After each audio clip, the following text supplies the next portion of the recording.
Next 9 live देख रहे हैं आप और मैं हूं आपके साथ प्रज्ञा सिंह। बहुत बहुत स्वागत है आपका हमारी इस वीडियो में, जहां एक और ईडी के दफ्तर में कांग्रेस के पूर्व अध्यक्ष और राहुल गांधी से अधिकारी लगातार पूछताछ कर रहे हैं नेशनल हेराल्ड केस को लेकर, तो वहीं दूसरी ओर ईडी के दफ्तर के बाहर कांग्रेस के कार्यकर्ता और साथ ही कई नेताओं का प्रदर्शन लगातार जारी है।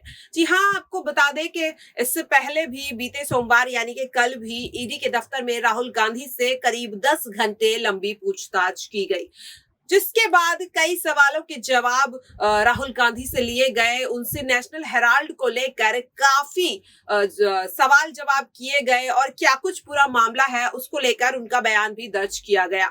हालांकि ईडी के अधिकारी जो थे, जो उनसे नेशनल हेराल्ड को लेकर पूछताछ कर रहे थे, कहीं ना कहीं वो उनके सवालों से, राहुल गांधी के जवाबों से संतुष्ट नहीं दिखे। शायद यही वजह है कि आज फिर से राहुल गांधी को ईडी के दफ्तर में बुलाया गया है। लेकिन अब अगर बात करें कि जहां एक और राहुल गांधी से पूछताछ हो रही है, तो वहीं अब दूसरी ओर ईडी के दफ्तर के बाहर जिस तरह से हमने देखा कि कल कांग्रेस के कई दिग्गज नेता प्रदर्शन कर रहे थे राहुल गांधी के समर्थन में, और साथ ही सैकड़ों की तादाद में कांग्रेस के कार्यकर्ता भी राहुल गांधी के समर्थन में प्रदर्शन कर रहे थे।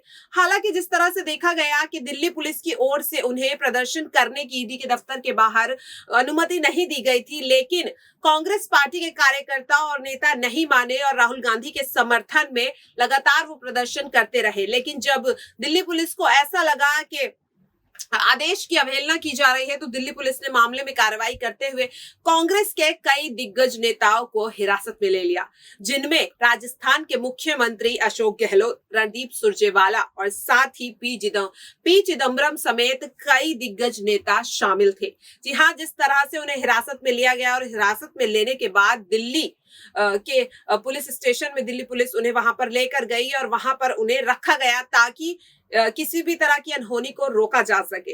इसी बीच एक खबर सामने आई कि जब दिल्ली पुलिस पी चिदम्बरम को वहां से हिरासत में लेकर जा रही थी, तो उस वक्त उनके साथ धक्का मुक्की हुई और इसी बीच उनको फ्रैक्चर हो गया उनकी पसली में। इस तरह की खबर सामने आई, जिसका खुलासा, जिसकी पुष्टि खुद पी चिदम्बरम ने ट्वीट कर दी थी। अब इसको लेकर के रणदीप सुरजेवाला ने बीजेपी पर जमकर निशाना साधा है। उन्होंने क्या कुछ कहा है, पहले आपको वो सुनवाते हैं। नमस्कार साथियों, दिल्ली पुलिस का अत्याचार, मोदी सरकार की बर्बरता यही नहीं रुकी। श्री केसी वेणुगोपाल पर संगठन महासचिव पर जानलेवा हमला बोला गया। दिल्ली के प्रभारी श्री शक्ति सिंह गोहिल को लाठियों से बर्बरता से मारा गया। और दिल्ली पुलिस की मोदी सरकार के बदले की कार्रवाई का आलम देखिए। देश के पूर्व गृह मंत्री, देश के पूर्व वित्त मंत्री श्री पी चिदम्बरम जी की पसली तोड़ दी गई, उन्हें धक्के मारे गए, उनका चश्मा अखिल भारतीय कांग्रेस कमेटी के कार्यालय के बाहर जमीन पर फेंक दिया गया। क्या मोदी सरकार को यह मालूम नहीं कि देश के गृह मंत्री से कैसा व्यवहार होगा?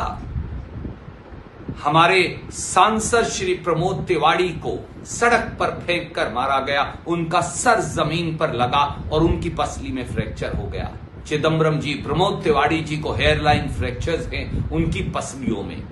क्या शांति प्रिय तरीके से श्री राहुल गांधी जी के साथ चलकर जाना पाप हो गया है?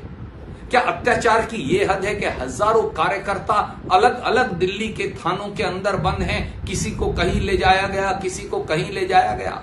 मोदी जी कितना अत्याचार करेंगे? पर आप ये जान लें, ये कांग्रेस के लोग हैं, ये डरने वाले नहीं, ये झुकने वाले नहीं, ये दबने वाले नहीं। हम चलते रहेंगे प्रजातंत्र की राह पर निरंतर। आप मारिए सबको, आप पीटिए सबको, आप बर्बरता दिखाइए। अंग्रेजी सरकार की एक बार फिर याद आ गई, पर याद रखिए, भारतीय राष्ट्रीय कांग्रेस अंग्रेजों से लड़ी और अब आपसे भी लड़ेंगे जब तक प्रजातंत्र ना जीत पाए। जय हिंद। इस तरह से आपने देखा कि इस वीडियो में किस तरह से कांग्रेस नेता रणदीप सुरजेवाला ने बीजेपी पर जमकर निशाना साधा इस बात को लेकर कि जिस तरह से पी चिदम्बरम के साथ धक्का मुक्की हुई और इस दौरान उन्हें फ्रैक्चर हो गया, तो इसे लेकर के उन्होंने इसका पूरा ठीकरा जो है वो बीजेपी पर फोड़ दिया और साथ ही उन्होंने बीजेपी को जमकर घेरा, निशाना साधा, कहा कांग्रेस के कई दिग्गज नेताओं के साथ बदसलूकी की जा रही है। इस तरह के और कई बड़े बयान उन्होंने बीजेपी पर लगाए।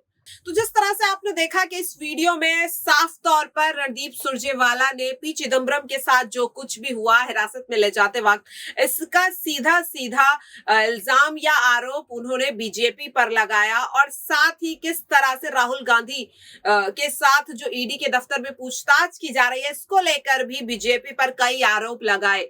जहां एक और लगातार ईडी राहुल गांधी से इस नेशनल हेराल्ड मामले में लगातार पूछताछ कर रही है, तो वहीं ईडी के दफ्तर के बाहर कांग्रेस पार्टी के कार्यकर्ता और साथ ही कई दिग्गज नेताओं ने जिस तरह से प्रदर्शन किया, उसे लेकर अब बीजेपी भी हमलावर हो रही है। लगातार ईडी राहुल गांधी से नेशनल हेराल्ड केस को लेकर पूछताछ कर रही है। आखिरकार क्या कुछ इसमें निकल कर आता है वो हम आपके साथ आपको बताते रहेंगे, लेकिन फिलहाल के लिए इस खबर पर इतना ही। बाकी ऐसी तमाम अपडेट से जुड़े रहने के लिए देखते रहिए नेक्स्ट 9 लाइव। नमस्कार।